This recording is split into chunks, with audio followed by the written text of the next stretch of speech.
Hai guys, jadi di sini kita mau buat kolak kolang-kaling dicampur sama sagu mutiara. Jadi bahan-bahannya kolang-kaling secukupnya atau sesuai selera, sagu mutiaranya, terus ada gula merah, terus pakai gula putih juga, sama aku pakai 1 santan sankara. Jadi kolang-kalingnya kita rebus dulu biar baunya hilang. Dan air dengan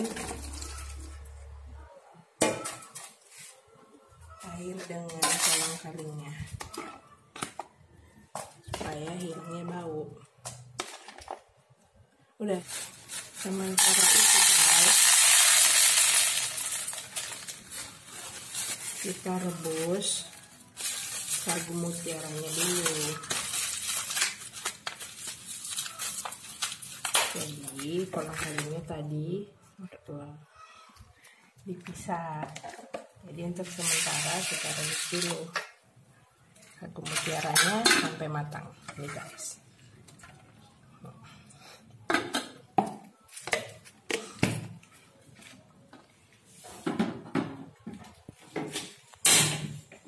Nah, udah bawa. Oke guys, setelah masak dicampurkan kolang-kalingnya.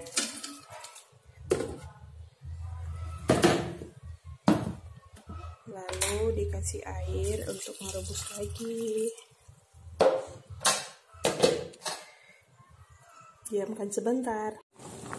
Guys, tadi aku lupa videoin waktu masukin gula merah sama gula putihnya. Jadi ini kan udah masak nih. Jadi kita tinggal campur santannya.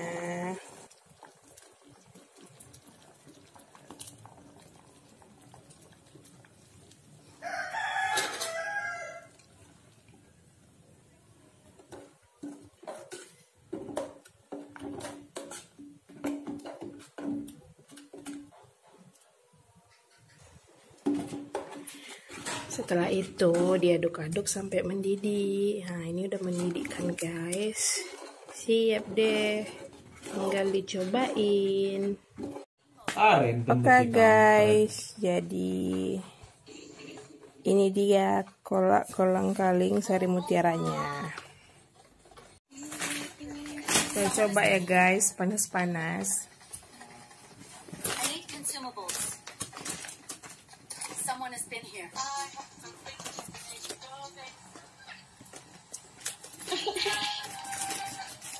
Manis guys. Jadi tadi itu aku kasih sedikit garam biar lebih gurih. Oke lah, aku mau makan sambil menikmati. Selamat mencoba di rumah.